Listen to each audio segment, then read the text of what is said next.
فرماتے ہیں کہ میں مزدور لینے گیا، بغداد کے چوک میں مزدور بیٹھے ہوتے تھے، تو میری ان مزدوروں میں سے ایک نوجوان بچے پہ نظر پڑی۔ بڑا کمزور سا وجود تھا لیکن چہرے پر عبادت کا نشان تھا، ماتھا بتاتا تھا کہ نماز کا بڑا خیال رکھتا ہے۔ میں اس کے قریب گیا، چہرے بھی بڑا کچھ بتاتے ہیں نا، چہروں میں بھی بڑی رانائی ہوتی ہے۔ فرماتے ہیں میں قریب گیا، میں نے اس کو کہا بیٹے مزدوری کرو گے؟ تو کہنے لگا مزدوروں میں بیٹھا ہوں تو حضور مزدوری کے لیے ہی تو بیٹھا ہوں۔ تو میں نے کہا کہ چلو پھر۔ کہنے لگا نہیں میری کچھ شرطیں۔ میں نے کہا بتاؤ؟ کہنے لگا پہلی شرط یہ ہے کہ لوگ 4 دینار دیہاڑی لیتے ہیں، میں 3 دینار لوں۔ میں نے کہا یار بھائی تو بڑی بہترین ہے، باقی بھی اس طرح کی رکھ لے۔ اس نے کہا حضور دوسری شرط یہ ہے کہ میں آپ کی مکمل بات مانوں گا لیکن جب اذان ہو جائے گی پھر آپ کی نہیں سنوں گا۔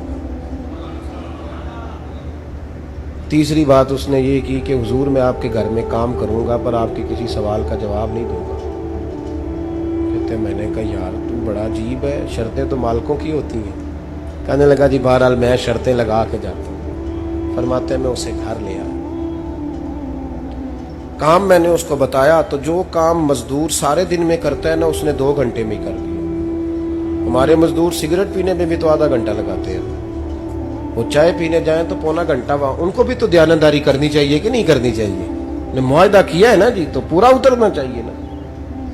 کہتے 2 گھنٹے میں۔ اب کام جب بندہ شروع کراتا ہے تو کام اور نکل آتا ہے۔ کہتے کام میں نے اس کو اور بتا دیا، وہ کرنے لگا۔ اس نے مٹی نکال کے رکھی تھی باہر رستے میں، تو اذان ہو گئی زور کی، اس نے وہیں کدال چھوڑی کئی اور چلنے لگا۔ تو میرا بیٹا کہنے لگا اس کو ذرا برابر کر دو۔ کہنے لگا چپ کر جا، تیرے باپ سے بات ہوئی تھی، جب اذان ہوتی ہے تو میں کسی اور کی نہیں سنتا، صرف اللہ رسول کی سنتا ہوں۔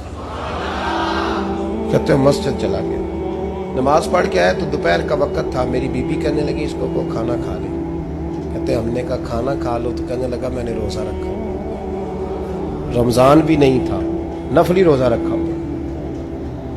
فرماتے ہیں شام ہوئی، میں نے 3 دینار دیے تو میں نے کہا تیرا نام کیا ہے؟ کہنے لگا میں نے آپ سے کہا تھا میں کسی سوال کا جواب نہیں دوں گا۔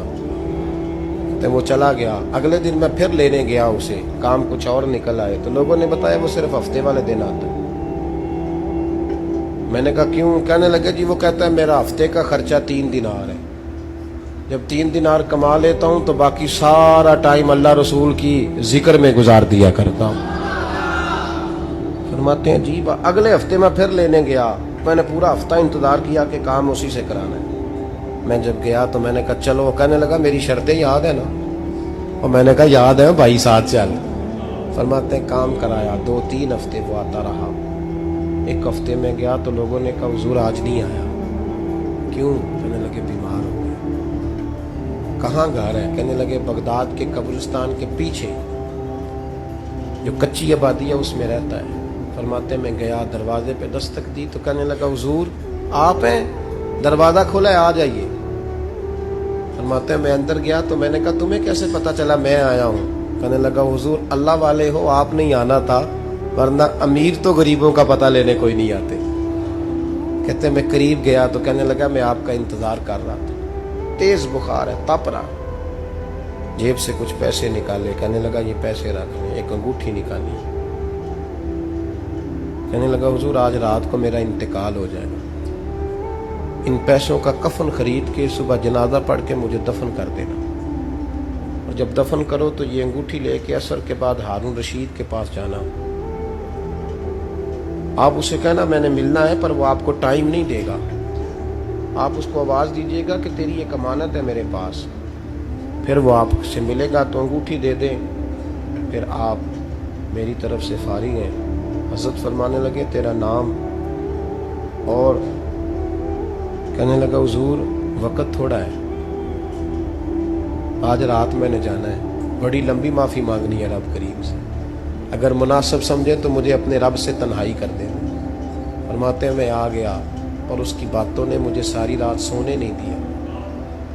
فرماتے ہیں صبح بڑی مشکل سے سورج نکلا، میں گیا دروازے پہ ہاتھ رکھا تو دروازہ کھلا ہوا تھا، اندر داخل ہوا تو خوشبوئیں میرا استقبال کر رہی تھی، جب چہرے سے کپڑا ہٹایا تو اس کا تو انتقال ہو چکا۔